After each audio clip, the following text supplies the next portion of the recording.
इस कार्यक्रम के पुण्यार्जक हैं स्वर्गीय श्री अजय पाल जी, श्रीमती गिन्नी देवी सोनी, खलबलिया, स्वर्गीय श्री किशन गोपाल जी, श्रीमती सावित्री देवी सोनी, खलबलिया, श्री मांगीलाल जी, श्रीमती छेली देवी सोनी, कडेल, श्री गुलाब चंद्र वर्मा, श्रीमती सावित्री वर्मा, अजमेर, श्री ललित वर्मा, श्रीमती मीनाक्षी वर्मा, श्री मनीष वर्मा, श्रीमती नीलम वर्मा, देवांश आर्या, श्री अमित वर्मा, श्रीमती सुनीता वर्मा, प्रियांश, विधि एवं समस्त खलबलिया परिवार, निवासी 555/38, खजानों का नोहरा, Khazana Gali, Ajmer, Rajasthan. Firm Messrs Ajaypal Kishan Gopal Verma, Gulab Chandra Verma Soni, astrologer and gems specialist, manufacturers, fancy gold and silver ornaments, Ghee Mandi, Khazana Gali, Ajmer, Rajasthan.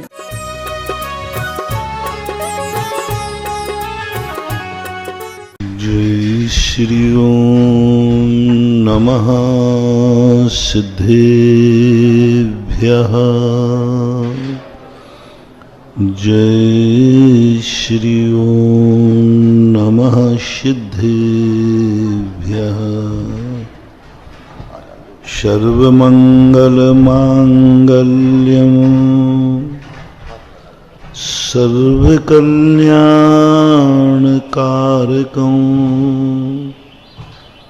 प्रधानं सर्वधर्माणां जैनं जयतु शासनं। जैनं जयतु शासनं। पंच परमेष्टि भगवान की, आचार्य श्री गुरुवर कुंद कुंद महाराज की, आचार्य श्री गुरुवर विद्यासागर महाराज की, जगत पूजन निर्यापक श्रीमान 30 चक्रवर्ती मुनि पुंगसी सुधा सागर जी महामुनि राज की।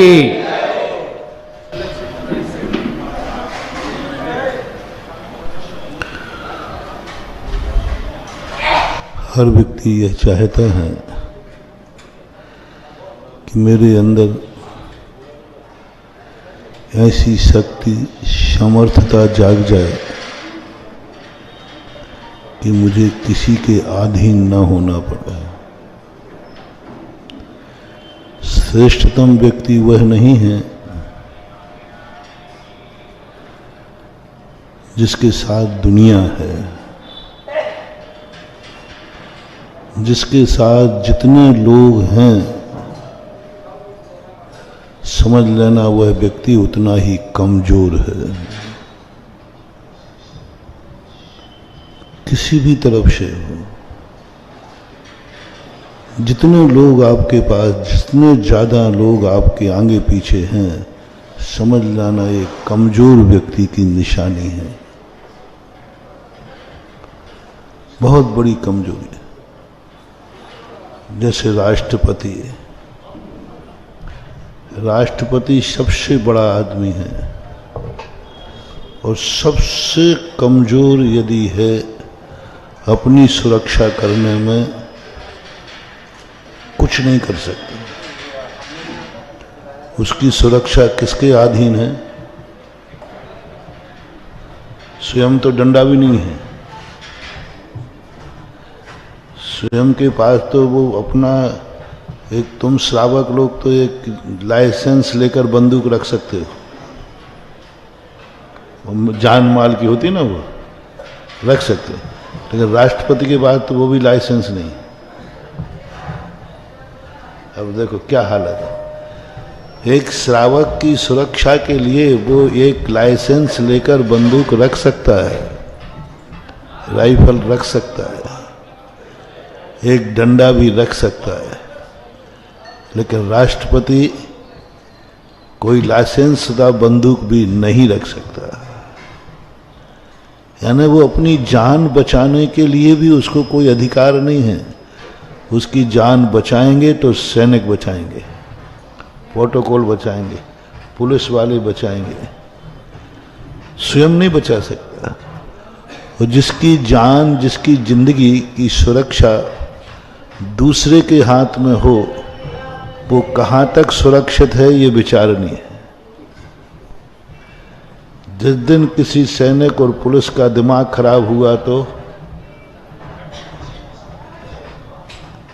बच ही नहीं सकता।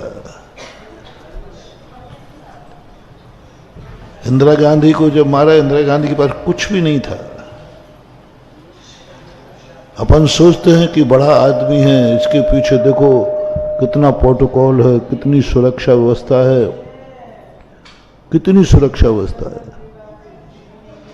मानवभाव तात्विक दृष्टि से, आध्यात्मिक दृष्टि से, पूज्यवर कुंद भगवान की दृष्टि से देखा जाए तो वह सबसे ज्यादा कमजोर आदमी है।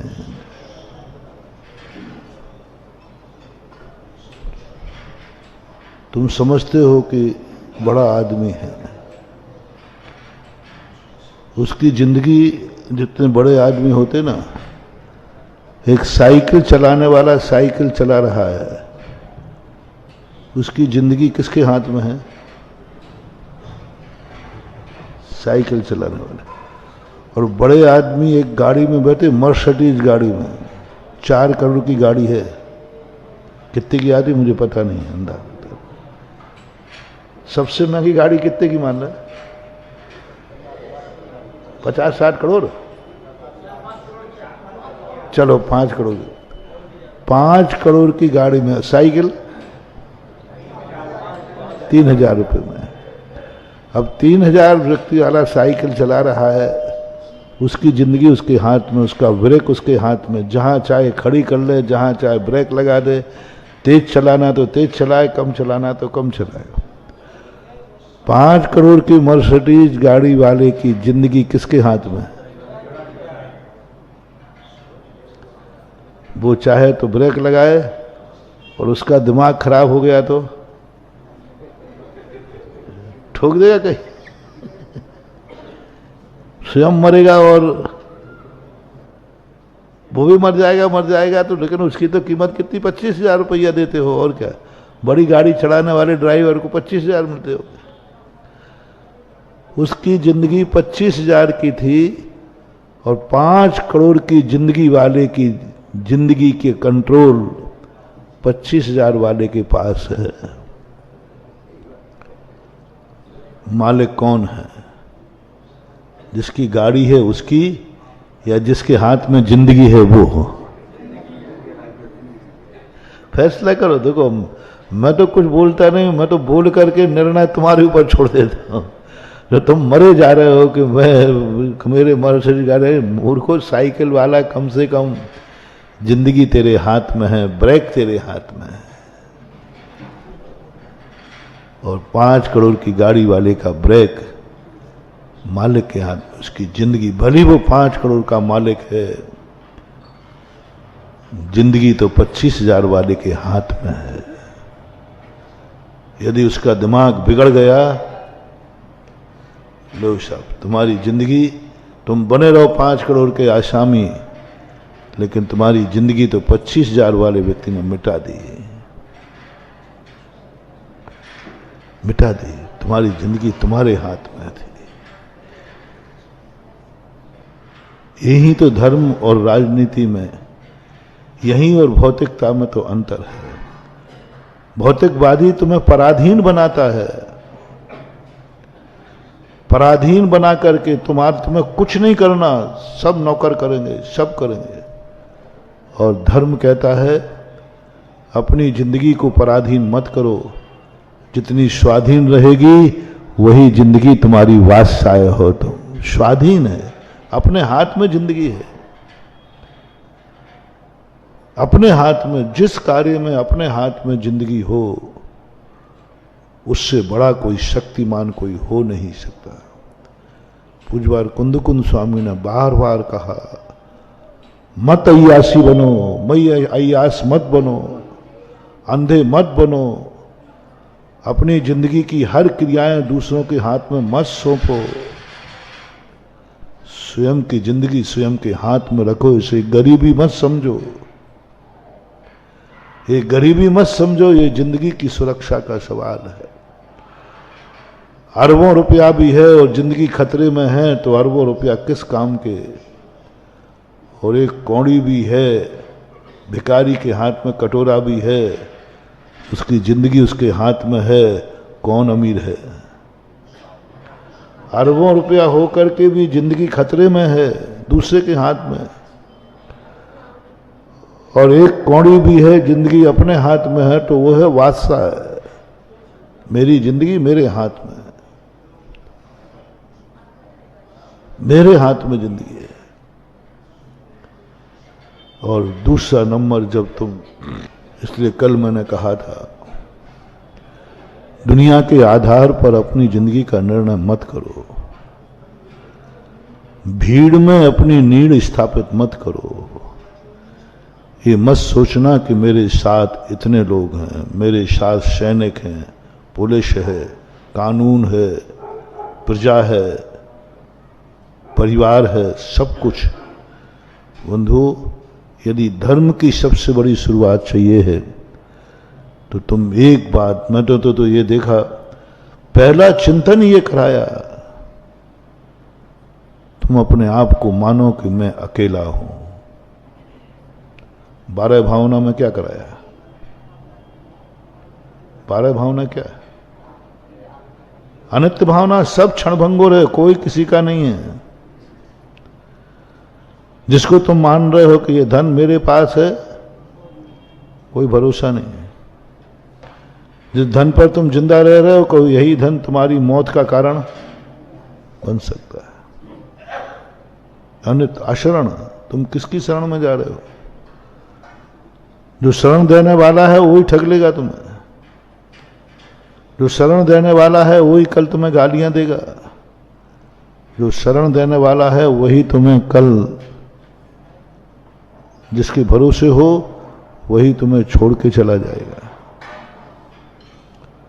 कोई का सबसे बड़ी तरीके से मानो, भीड़ में रहकर, परिवार में रहकर, दुनिया में सबके साथ रह करके अपने पैर जमीन पर स्थापित करके रखना, क्योंकि ये भीड़ बाजार के समान होती है। सुबह तो भीड़ दिखती है, शाम को खत्म हो जाती। कोई नहीं, कितनी बड़ी बात कही, कमला चलत न पैड जाए, मर घट तक परिवारा, अपने अपने सुख को रोवे। क्या सीमा मान रहा? कोई नहीं जा पाया। कमला चलत न पैड जाए, कमला यानी स्त्री देरी तक जाती है, और परिवार वाले मर घट तक जला के, और वो भी बनाने नहीं जाते, राख करने जाते हैं, अस्तित्व मिटाने जाते हैं।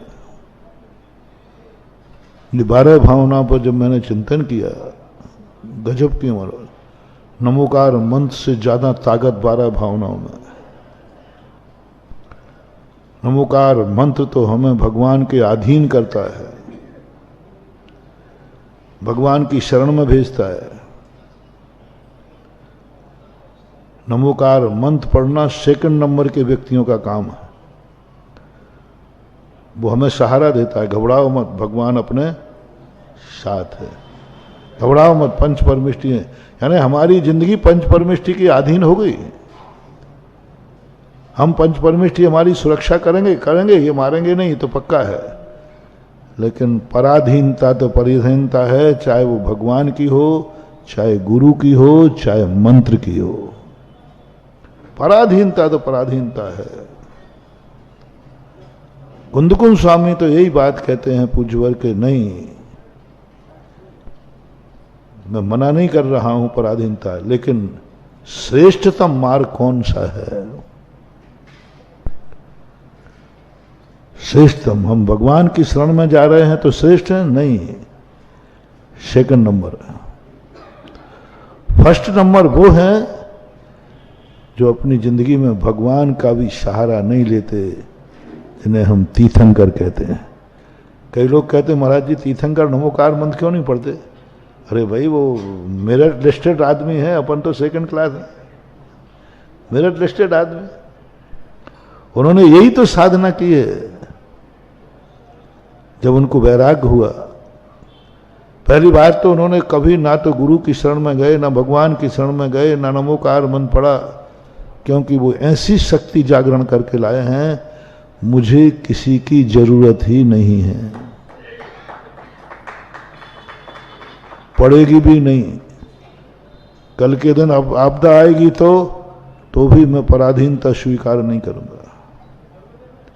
संकट आएंगे तो आ सकते हैं, मैंने इतनी शक्ति जागृत कर ली, मुझे किसी के सहारे की जरूरत नहीं। भूख लगेगी तो रोटी मांगोगे, बोले नहीं, मैंने उपवास करने की साधना कर ली है। कल के दिन कहीं जंगल में निकले तो कोई सहायता करने के लिए कोई तो थोड़ा बहुत तो बना के चलो।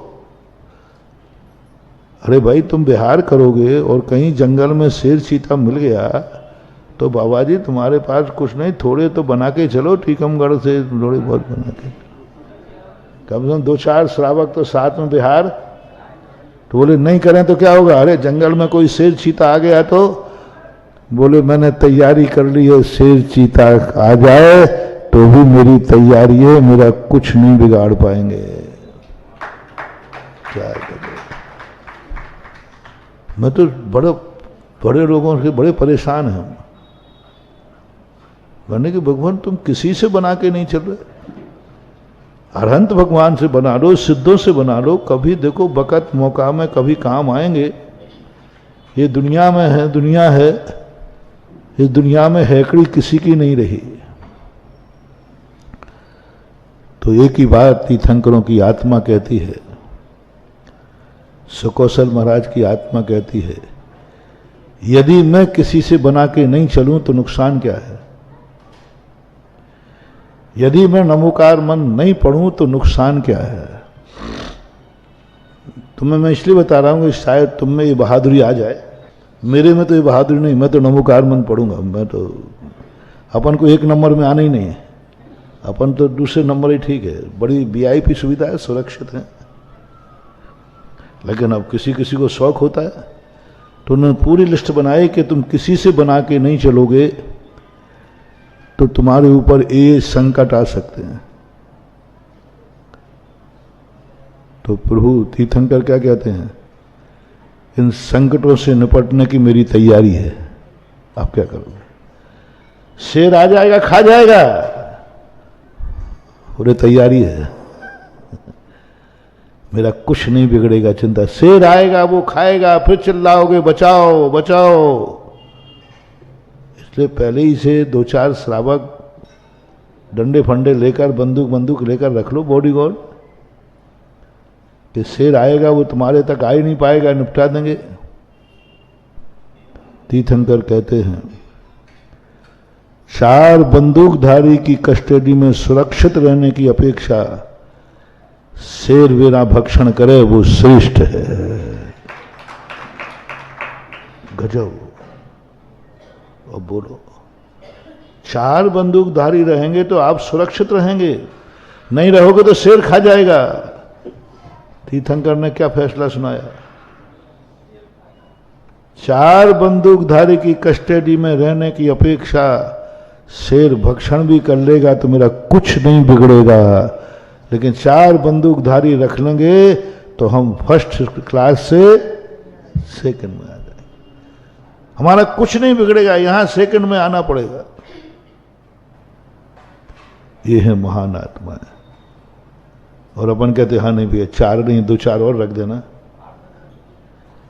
6 हो जाए तो अच्छी है, हैं? 1-5 की गार्ड रख देना, 1-5 की गार्ड होती है, एक मुखिया होता है 5। हाँ, अब मुझे कोई डर नहीं है, हमारे पास गार्ड चल रही है, पुलिस चल रही है। हाँ, नंबर कट गए, सेकंड क्लास में आ जाओ। पूज्यवर शांति सागर महाराज जब उत्तर भारत की तरफ विहार करने लगे तो उन्होंने कहा, देखो महाराज, आप उत्तर भारत में जा रहे हैं, वहां अभी तक मुनियों का विहार नहीं हुआ, 500-600 साल हो गए, वहां कोई मुनि महाराज नहीं रहे, वहां की समाज मुनियों का स्वरूप नहीं जानती है। सरकार भी अंग्रेजों का राज्य था। सन 1928 के लगभग की घटना है, 1928 की, जब वो दक्षिण भारत में थे। देखो कोई कुछ भी कर सकता है, अंग्रेज सरकार हैं वे भी तुम्हारे लिए उपसर कर सकते हैं, समाज दुनिया जैसे परिचित है नहीं, 500-600 साल हो गए, कोई चौका लगा के नहीं जानेगा, कोई बिहार करा के नहीं जानेगा, कुछ नहीं।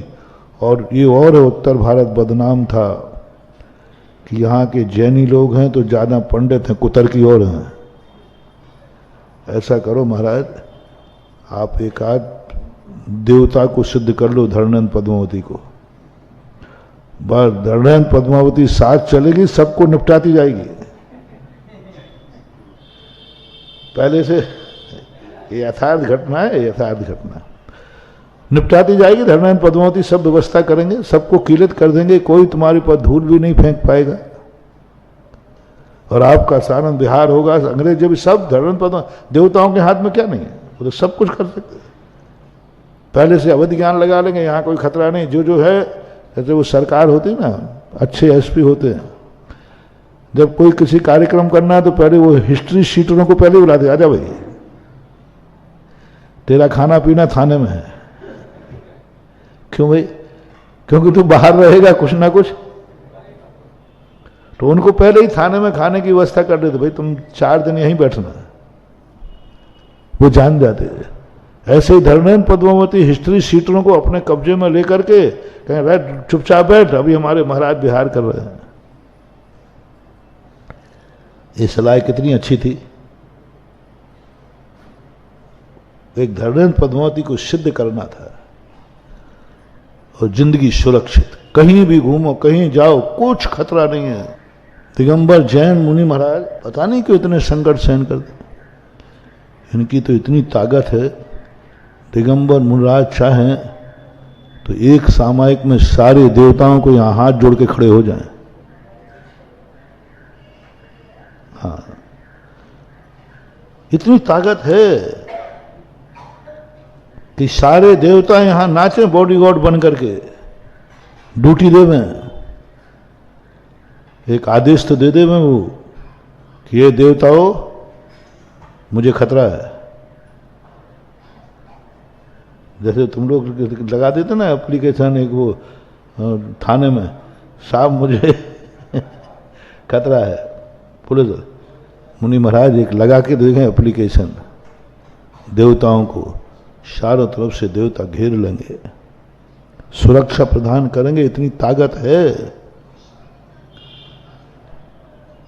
तीर्थंकरों ने जब मुनि दीक्षा दी, राजा महाराजा जब मुनि दीक्षा देते हैं, क्या 10-5 सैनिक की टुकड़ी साथ में नहीं जा सकती?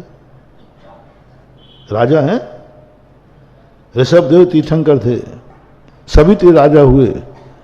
अरे दीक्षा लेते समय राज दरबार से कम 10-25 पुलिस वालों को भेज दें कि भाई अब वे दीक्षा ले रहे हैं, कोई भी इनको मार सकता है, पीट सकता है।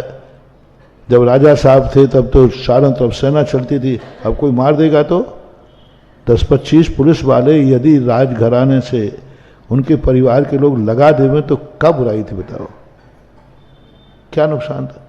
वेतन नहीं था, एक्स्ट्रा वेतन लग जाता नहीं। यदि बोझ तुम लगा देते तो महाराज स्वीकार करते ही, एक आदेश दे देते सौधर्मेंद्र को, हम दीक्षा ले रहे हैं, सुरक्षा व्यवस्था तुम्हारे हाथ में है। आज तक किसी तीर्थंकर, किसी राजा महाराजा, किसी चक्रवर्ती के साथ कोई सैनिक दीक्षा के संवाद उनके लिए सुरक्षा कवच नहीं बने। एकदम अभी तक लाखों सैनिक चल रहे हैं, लाखों बॉडीगार्ड चल रहे हैं, सब चल रहे हैं, और जैसे केसलंज किया कोई नहीं है जंगल में, ओनली अकेले हैं। क्यों लेते हैं ये खतरा मोल? अपन अपनी खोपड़ी से सोच रहे हैं खामो खाम। अरे 2-4 सैनिकों में क्या फर्क पड़ता है? खामो खाम में खतरा मोल लेते। सौधर्मेंद्र को क्या फर्क पड़ता है? 1 विक्रिया 2-3 विक्रिया छोड़ देगा, उसको तो कोई फर्क नहीं पड़ता। महाराज के चारों तरफ घूमेंगे, कोई कुछ आ नहीं रहा, ध्यान रखना, क्या फर्क पड़ता है? नंबर 1 महाराज की चर्चा कर रहा हूं, 2 नंबर वाले के नहीं। मुझे 1 नंबर का मत मानना, मैं नहीं हूं 1 नंबर। लेकिन याद आती है, याद आती है, मन तो यही करता है मैं भी 1 नंबर में शामिल हो जाऊं, लेकिन अपनी औकात कम है ना। मैंने 1-2 बार सोचा कि हम भी 1 नंबर में आएंगे। एक दिन इतना ही चिंतन कर ही रहा था कि वो दिन कब आए जब बिल्कुल कोई सुरक्षा नहीं, कुछ नहीं। तो सोच रहा था ये सुरक्षा नहीं होगी तो कभी शेर भी आ सकता है, और उस समय मच्छर ने जोर से काट दिया। ठीक वही समय था, सवाई माधोपुर की छत पर बैठा था मैं शाम को, यही चिंतन कर रहा था, काश वो समय आए, वो ध्यान आए जब शेरनी खा रही है और कुछ नहीं, कोई बचाने वाला नहीं, कुछ नहीं, कुछ भी नहीं है, बस बैठे ध्यान में। और उसी समय मच्छर ने इतने जोर से काटा, मुझे दिखता है कि वो भेजा ऊपर वाले ने कि इसकी थोड़ी परीक्षा करना, बड़ी हैकड़ी कर रहा है, बड़ी ऊंचे उड़ाने भर रहा है कि मैं तो। और जैसे ही मच्छर इतने जोर से काटा कि मुझे पीछे उठा के भगा दिया, और आवाज आई ऊपर से, बाबा जी। एक मच्छर ने सामायिक से हिला दिया, और शेर आ जाता तो भाग जाता। एक मच्छर से हम डर गए, मच्छर ने हिला दिया, मच्छर ने मन को विचलित कर दिया। वो है 1 नंबर को, ओहो, जहां श्यालनी मांस लौच लौच करके खा रही है तो भी मन दलायमान चलायमान, वो है 1 नंबर। सब सुविधाएं थी, सब कर सकते थे, लेकिन नहीं किया, नहीं किया। सब थे, जितने जितने उपसर्ग हुए हैं लोगों पर, सुकौशल महाराज, सुकमाल महाराज, ये राजा थे, एक टुकड़ी अपने साथ रख सकते थे सेना की। अरे टुकड़ी तो क्या, पूरी चतुरंग सेना भी लेते तो भी कोई मना करने वाला। और देवता तो तैयार थे, देवता तो कहते आप आदेश तो करो। 1200 देवता तैयार थे। 1 नंबर वाले मुनिराज के संबंध में देखना, 1200 देवता। शांति सागर महाराज चाहे थे पुजवर, तो धरणेन पद्मावती को सिद्ध कर लेते, वो कर सकते थे, उनमें ताकत थी, ताकत थी उनमें। क्या किया, पंडित को क्या उपदेश दिया, अरे पंडित, मेरे ऊपर उपसर्ग हो जाएं तो प्राण जाएं तो भली चले जाएं, लेकिन मैं देवताओं के पराधीन होने वाला नहीं हूं। मैं उनसे अपनी सुरक्षा की याचना करूं, मैं उनको सिद्ध करूं कि मेरी रक्षा करो। दिगंबर मुनिराज मरना, समाधि लेना पसंद करेगा, लेकिन किसी से यह नहीं कहेगा कि मेरी सुरक्षा करो, मुझे बचाओ, मेरे संकट दूर करो। मन में भाव नहीं लगेगा, और उसकी आवाज में ताकत है। अभी एक बार पुकार दे कि बचाओ, कोई आया है, तो बोलो यार कितने लोग दौड़ पड़ेंगे, हजारों लाखों दौड़ जाएंगे, लेकिन नहीं दौड़ेगा, नहीं बोलेंगे, नहीं कुछ नहीं बोलेंगे, ध्यान में बैठे। पारसनाथ चाहते तो एक मन में चिंतन करते, हे देवताओं, कमठ मुझे 7 दिन से परेशान कर रहा है, इतना मन में भी भाव ला देते तो सौधर्मेंद्र का सिंहासन हिल जाता, सौधर्मेंद्र का सिंहासन हिल जाता। तीर्थंकर के स्मरण करने मात्र से सौधर्मेंद्र के यहां घंटी बज जाती है, स्मरण करने मात्र। इतने सोचना है सौधर्मेंद्र, बस वहां उनके यहां लाइट जल जाएगी, भगवान याद कर रहे हैं, और तुरंत अवध ज्ञान लगा के दौड़ा चला आता है। जब वो घर में थे, कुछ नहीं, स्मरण मात्र करने मात्र से अपने आप शाह बनाते थे। मात स्मरण कर लेते। मुनि महाराज बनने के बाद तो और ताकत जाग गई। सौदरबिंद का सिंहासन हिल जाता और वो आकर के रक्षा करता। लेकिन प्रभु नंबर 1 में थे। वो 7 दिन तक पिटते रहे, गालियां खाते रहे, सिलाएं बरसती रही, आग बरसती रही, लेकिन एक बार भी वो बड़ी बड़ी सिलाएं मैं देख के आया हूं बिजोलिया में। हमें तो कोई इतना बड़ा पत्थर लेके देखे, महाराज सावधान बचो, तो हमारे तो प्राण निकल जाए। भैया पड़ेगा तो मर जाऊं। हाँ, ये गिरते थे पत्थर में, अपना तो कबाड़ा हो जाएगा। डर सकते। इतनी बड़ी बड़ी सिलाएं फेंक रहे हैं। प्रभु ने आवाज, और शक्ति थी। हमारी आवाज तो देवता सुने या न सुने, उनकी तो सुन सकते थे, उनकी तो सुन सकते थे, लेकिन उन्होंने नहीं पुकारा। मन में भी चिंतन नहीं किया कि कोई मुझे बचा ले। वह देवता, मन में भी चिंतन नहीं। वचन का तो सवाल ही, और काया से भागने का तो कोई दूर दूर तक सोच ही नहीं सकता। क्यों? जब सुरक्षा कवच है, सुरक्षा है, तो क्यों? ये शौक है हमारा। हम दूसरे के हाथ से मरना पसंद करेंगे, लेकिन दूसरे के हाथ से बच करके एहसान अपने सिर पर नहीं लेंगे। किसी महापुरुष ने नहीं लिया। दिगंबर मुनि तो लेते ही नहीं है। सब व्यवस्थाएं हैं, कोई भी ऐसे नहीं। जितने महाराज लोग दीक्षा लेते हैं, कोई कहीं किसी के पराधीन होने की जरूरत नहीं है। आहारचर्या के लिए, अरे भाई, मुनि महाराज को कोई भिखारी नहीं बनते। मुनिराज सब अच्छे घरानों के बनते हैं। कम से कम ज्यादा पैसा नहीं रखने दें। खर्चा पानी के, आहार पानी की तो 2 टाइम व्यवस्था। अरे 1 टाइम खाना, 2 टाइम का सवाल ही नहीं। यदि मुनिराज दीक्षा लेते, उनके घरों से यदि 1 टाइम आहार की व्यवस्था, मुनिराज के घरों में इतना है कि नहीं कि व्यवस्था हो जाएगी। बोलते नहीं हो,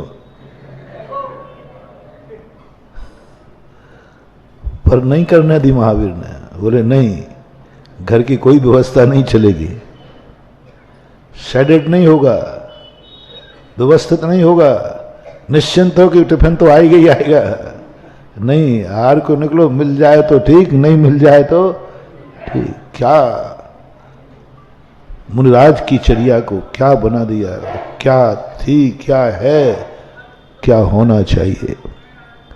बेहद सिद्धि उनको होता है केवल ज्ञान, जो संकट में आने पर भगवान को भी नहीं पुकारते, उनको होता है केवल ज्ञान।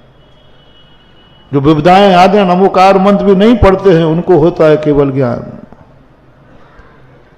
और वो सारी विविधाओं की पहले से तैयारी कर लेते। यदि मैंने सुरक्षा कवच नहीं लिया तो ये परेशानी आएंगी। उन्होंने कहा मेरी तैयारी है। शेर नहीं खाएगी, रोगे तो नहीं? बोले नहीं रोऊंगा, गारंटी है, मेरी तैयारी है। देख लो, अभी हैकड़ी हाँक रहे हो, हैकड़ी हाँक रहे हो कि हमें ऐसा करूंगा, ऐसा करूंगा। जब आएगा तो फिर नानी याद आ जाएगी, ज्यादा हैकड़ी मत आगो, जैसे हमें आ गई थी। मैं तो भगवान उनसे कह रहे, भगवान आपके लिए नहीं कर रहा हूं, मैं अपने कह, मैं हैकड़ी क्या कर रहा था, मैं भी सुकौशल महाराज बनूंगा। शेर ने खाएगी और डिगूंगा नहीं, मत चढ़ने का, आ जाओ महाराज, हिला दिया। लेकिन वो महाराज हिलने वाले नहीं। उन्होंने जो ठान दिया है वह शेरनी खाती रही, उनके परिणाम डिगे नहीं, किंचित मात्र भी नहीं डिगे। किसी को पुकारा नहीं बचने के लिए, याद भी नहीं किया, स्मरण भी नहीं किया, और बल्कि ऐसे स्थान पर और चले जाते हैं। जंगलों में क्यों जाते हैं महाराज, बड़े महाराज लोग क्यों गए ऐसे महान गिरनारी पर्वत की 5वीं टोंक पर? जिससे वहां कोई मेरी सहायता को आ भी ना सके। मान लो मैं ना भी पुकारूं तो भगत लोग देख लेंगे तो वे सुरक्षा कर, नहीं, ऐसे जंगलों में जाके जाएंगे जहां बेचारा श्रावक की पहुंच भी नहीं है, मुझे सुरक्षा न करवाना है न चाहिए है, ऐसे जंगलों में चले जाते। तब होता है केवल ज्ञान। केवल ज्ञान होने के समय भगवान की भी शरण नहीं, सिद्ध की भी शरण नहीं, आचार्य उपाध्याय साधु की शरण नहीं, मुझे किसी की शरण नहीं चाहिए, मुझे अपनी आत्मा की शक्ति चाहिए। और उन्होंने करके दिखा दिया। उन्होंने ऐसा नहीं कि शेर आ गया तो भाग गए, उन्होंने पूरी तैयारी की है, तैयारी की। तब होता ही है आत्मानुभूति, तब होता है शुद्ध उपयोग। एक मच्छर ने अभी काटे ही नहीं, आते ही देख के भगाने लग जाता हूं। अभी काटा नहीं है, अभी बैठा नहीं है बेचारा, वो अभी दिखाए आंखों।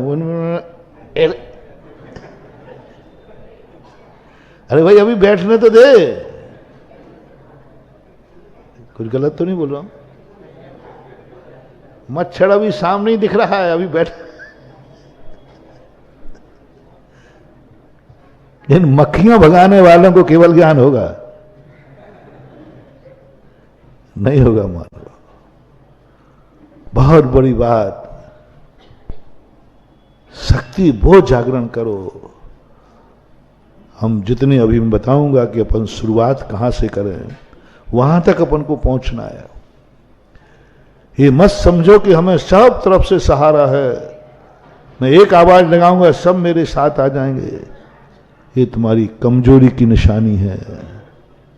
तुम स्वयं अपने आप को नहीं बचा सक रहे। तुम्हारी संकलेश तुम्हारे हाथ में नहीं है, तुम्हारी जिंदगी तुम्हारे हाथ में नहीं है, तुम्हारी जिंदगी एक ड्राइवर के हाथ में है। तुम्हारा मुनिव्रत कर्मों के हाथ में है, तुम्हारा मुनिव्रत एक मच्छर के हाथ में है। तुम्हारी सामयिक किसके हाथ में है? औकात देखो, मैं अपनी खुद की बता रहा हूं, तुम्हारी तो तुम जानना। उस दिन जम के आया, बोले चला था बाहुबली बनने। सामयिक भी तेरे हाथ में नहीं है। जिनके हाथ में शेरनी भी आ जाए, खाने भी लग जाए, तो भी वो सामयिक से नहीं डिगा सकती है। तेरी सामयिक मच्छर के हाथ में है। तेरी सामयिक बहुत गिलानी हुई उस दिन, औकात पता चल गई। फिर जो जिनवाणी ने फटकारा, और बड़ी हैकड़ी भर रहा था। तेरी सामयिक किसके अधीन? बोलो, उसकी कृपा हो जाती, वो नहीं आता तो सामयिक हो जाती, और आ गया तो बोलो हमारी सामयिक हमारे हाथ में है कि मच्छर के हाथ में है? कभी कभी आत्म आलोचना भी करना चाहिए, कभी कभी अपने चिंतन भी करना चाहिए, कभी कभी अपनी औकात भी देखना चाहिए। ऐसा चिंतन करने से औकात घटती नहीं है, औकात बढ़ती है। अपनी आलोचना करने से मत समझना कि हमारी शक्तियां बढ़ेंगी। आलोचना करने से शक्ति बढ़ती है।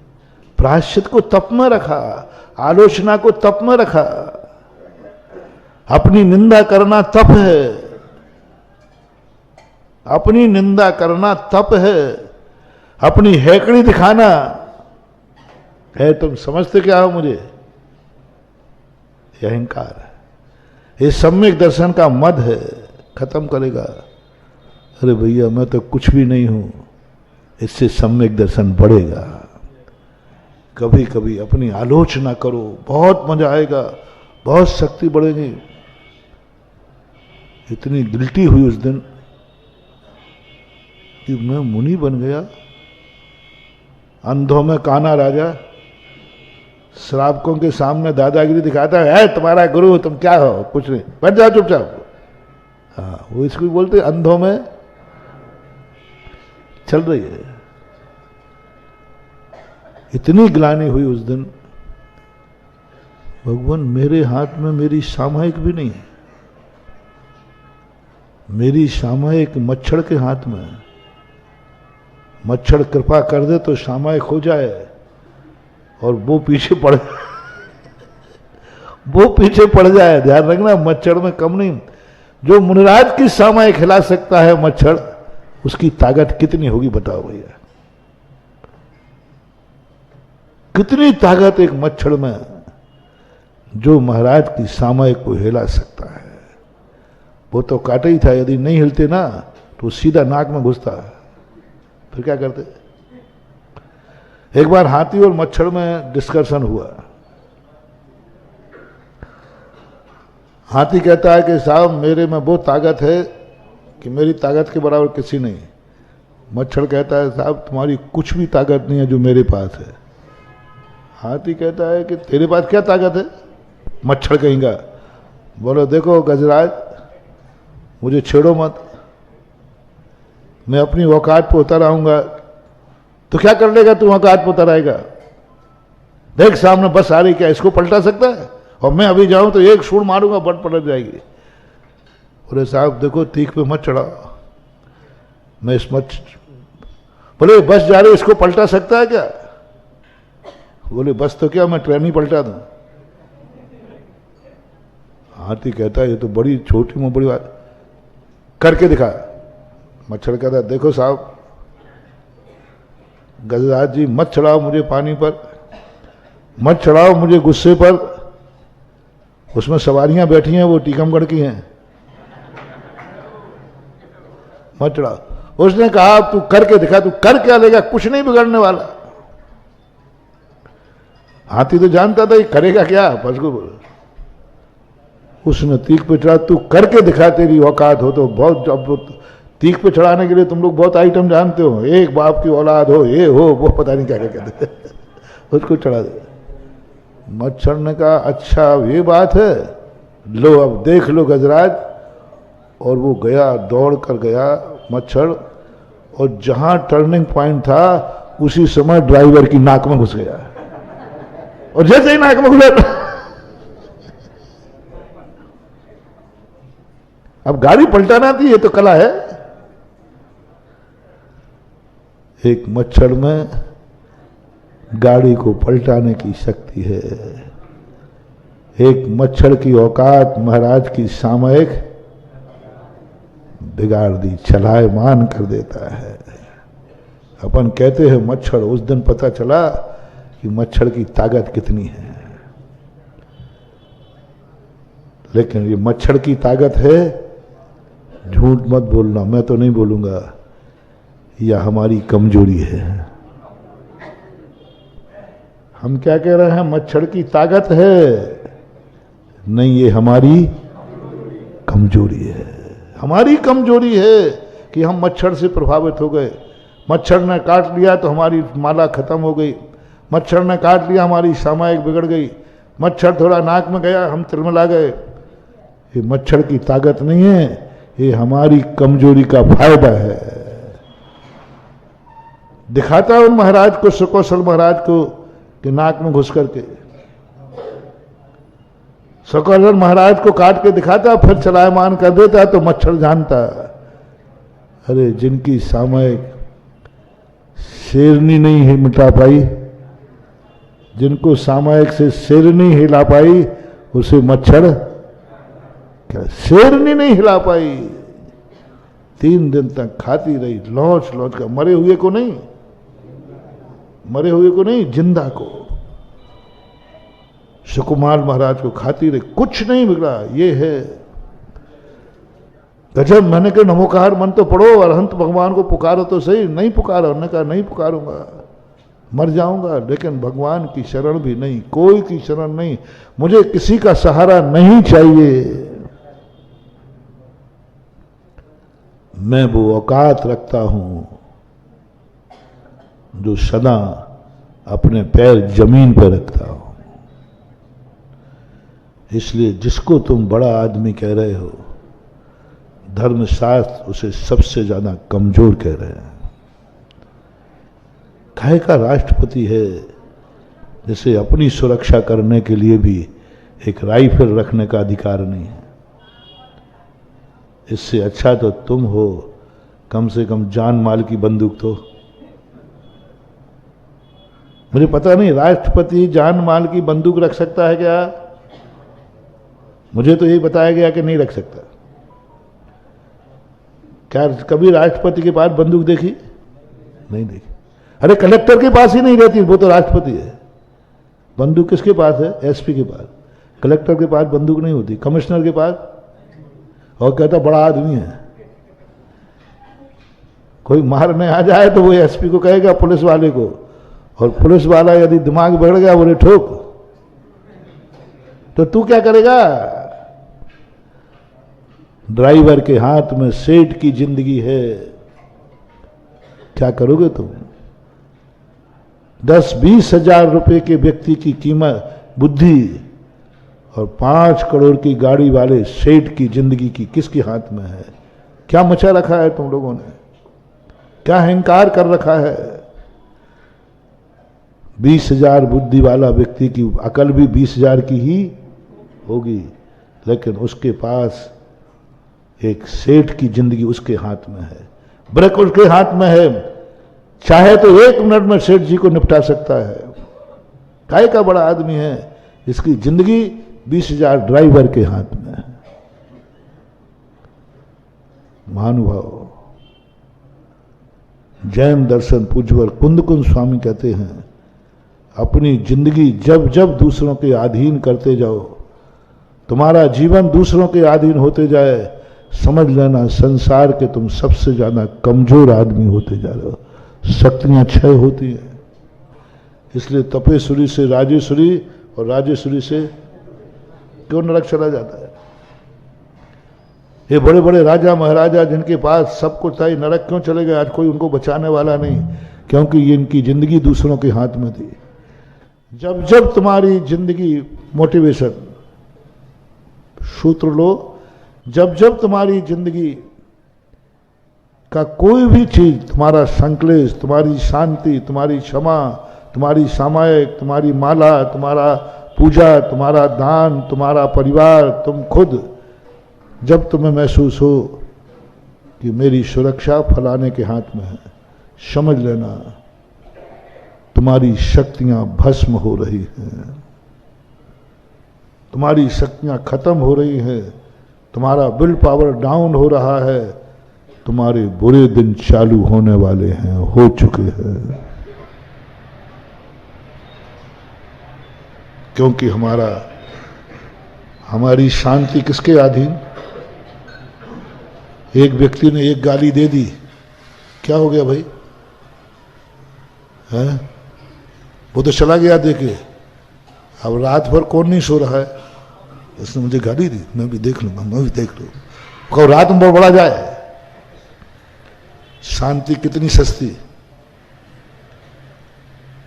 बोलो, अपनी शांति, अपनी क्षमा, अपनी समता कितनी कीमत है इसकी? सब लोग अपनी अपनी छाती पे हाथ रख के पूछो, शांति चाहते हो कि नहीं? हमारा चाहते, कौन नहीं चाहता? शांति आ जाएगी, उसकी कीमत कितनी है? उसमें कितनी कीमत है? कितने में ये शांति? अभी बिल्कुल सब शांत बैठे हो ना? कोई यहां अशांत तो नहीं बैठा? हाँ, एक आध हो सकता है जिसका कमेटी में नाम नहीं आया हो। देखो देखो, हो सकता है वो प्रवचन सुनते हुए भी गुड़गुड़ कर रहा हो।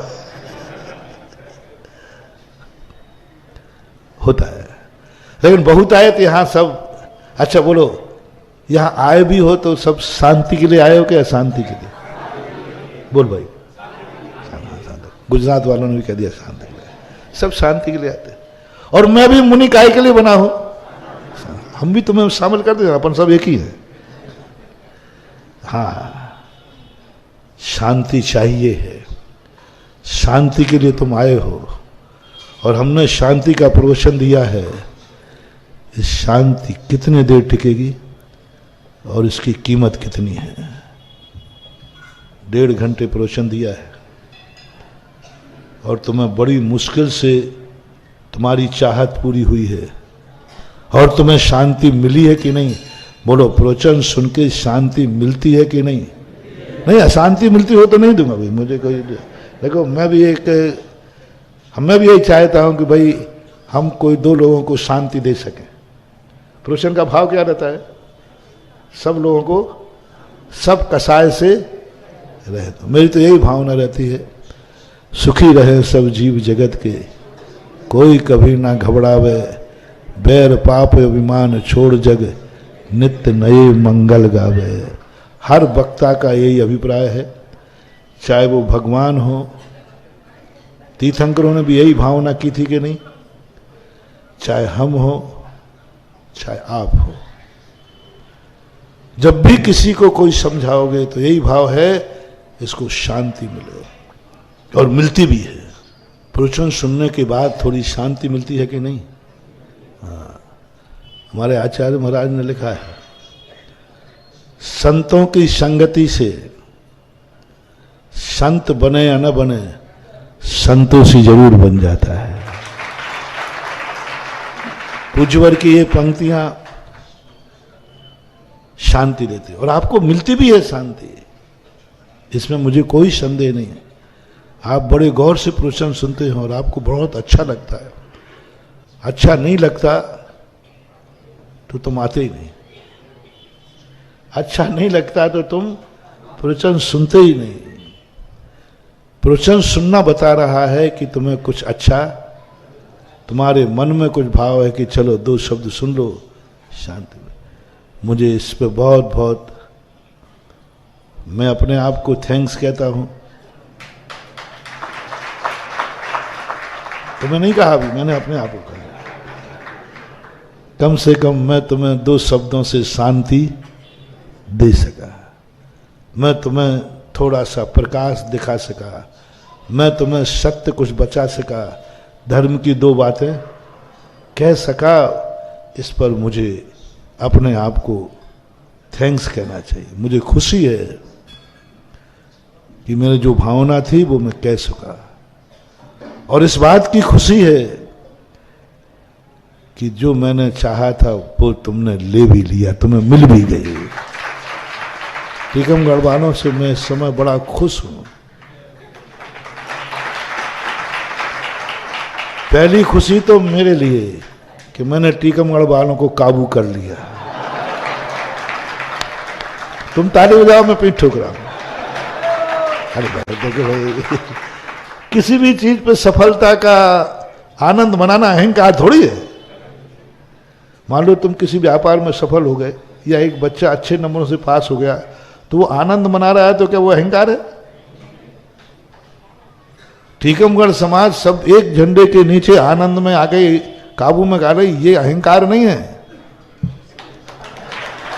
आनंद। सारी दुनिया की दृष्टि थी, ध्यान रखना, जब मैं टीकमगढ़ आया था सारी दुनिया की दृष्टि थी। अब देखो क्या होता है, अब देखो। हालांकि ये हम जिस गांव में जाते सभी हमारे पीछे, तो अब देखो क्या होता है। जब सूरत गए थे ना तब कहा था अब देखो क्या होता है सूरत में। 2 व्यक्ति प्रवचन सुनने वाले नहीं मिलना वहां, क्योंकि वहां तो सब धन के लिए गए हैं, धर्म के लिए नहीं गए। सारे सूरत में जितने लोग हैं उससे ज्यादातर परदेसी हैं। वे काय के लिए गए हैं? धन के लिए। जो धन के लिए गया हो सूरत में, वो धर्म की बात क्यों सुनेगा? सबके सैटेलाइट लगे थे, देखो अब क्या होता है।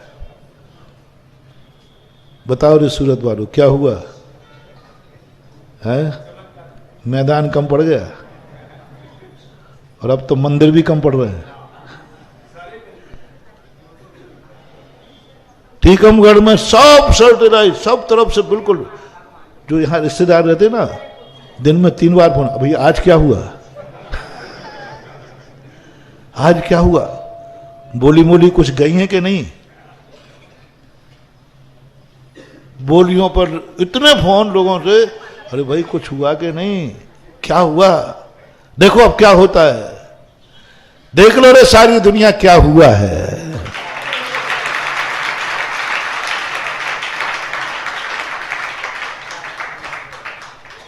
मुझे खुशी है कि आप लोगों ने मुझे समझा, मेरी बात समझी। मुझे खुशी है कि तुमने मुझे समझा और मेरी बात समझी। इसलिए कल से लोटा हाथ में आ जाना चाहिए। मान जाओ, मान जाओ, मान जाओ, नहीं तो वो तुम ही बोलो। ऐसा निस्वार्थ कहां मिलेगा। इसी प्रकार ये मंदिर बने या ना बने, दान दोगे तो मुझे क्या लाभ है, नहीं दोगे तो मुझे क्या फायदा है। जल्दी बोलो, कोई फायदा नहीं ना। तो बेटा जिन्होंने नहीं दिया है वे तुरंत दे दो, नहीं तो फिर वो नरेंद्र मोदी या कोई चोर आएगा, सब जाएगा। या तो छापा में जाएगा या बीमारी में जाएगा, कहीं ना कहीं तो जाएगा। लक्ष्मी कभी एक स्थान पर टिकती नहीं है, उसका नेचर है, वो एक स्थान पर नहीं टिकती है। जब टिकती नहीं है कहीं ना कहीं जाएगी, क्यों ना पारसनाथ धाम के यहां भेज देंगे, कहीं ना कहीं तो जाएगी। तो क्यों ना अपन रास्ता बता दें कि हे देवी जाना ही है। तो स्वार्थ नहीं है, मंदिर से भगवान का स्वार्थ नहीं, उपदेश में महाराज का स्वार्थ नहीं।